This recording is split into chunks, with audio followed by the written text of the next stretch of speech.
Hi guys, this is Chris TVPH. Today, magko-comment lang tayo dun sa sa ginawa kay Miss Eden Santos, no?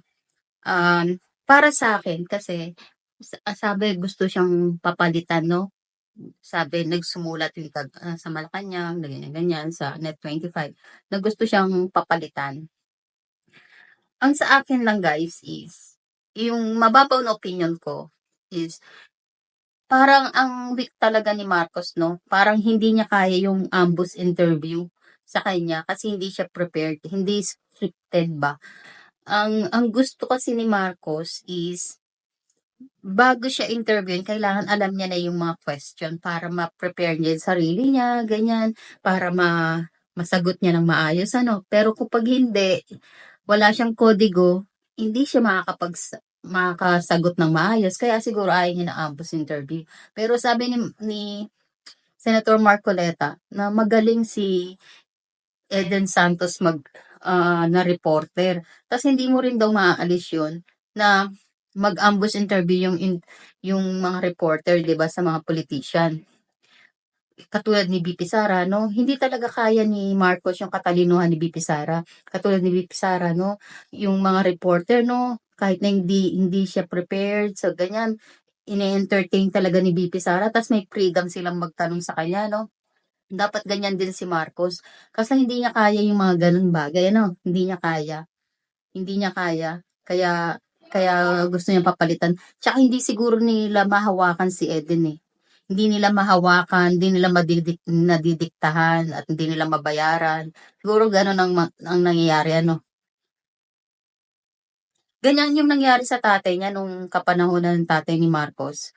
Lahat ng mga against sa kanila na media, pinapatahimik nila, pati radyo, pinapatahimik nila talaga. Yung sa tatay nga ni Marcos ano, eh, pinapadukot pa yan, eh, ta's tino-torture yung mga sa ano, reporter. Pinapadukot yan ng tatay niya, eh. Nung martial law bata pa ako pero mulat na ako sa martial law. Ganyan-ganyan ang nangyayari. Sa ngayon kasi pera yung pinapairal nila, pera. Kumbaga yung mga media tinatapalan nila ng pera kaya ganyan, 'di ba? Grabe, ngayon lang ako nakakita na ano, na sensitive yung presidente natin, na hindi siya basta-basta pwedeng interview, hindi siya basta-basta ma-interview, ambush interview, 'di ba? Hindi siya ano, para siyang ano, weak talaga. As in weak at hindi smart ang presidente natin. Ano siya, ah, takot siya na ma-interview, takot siya kasi wala siyang maisasagot ng maayos, eh. Kasi hindi siya nagtatrabaho ng maayos, wala siyang maisasagot ng maayos.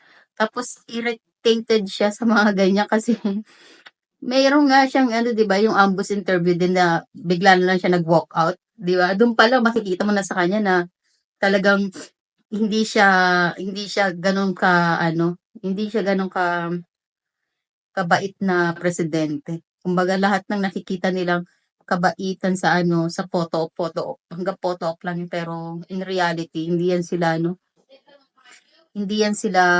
ano, yung mga Marcos. Wala yan, kaya hindi ko binoto yan, kaya wala akong sa ano ng mga Marcos, eh. Yun lang guys, thank you for watching. This is Chris TVPH. Don't forget to like and subscribe. Bye!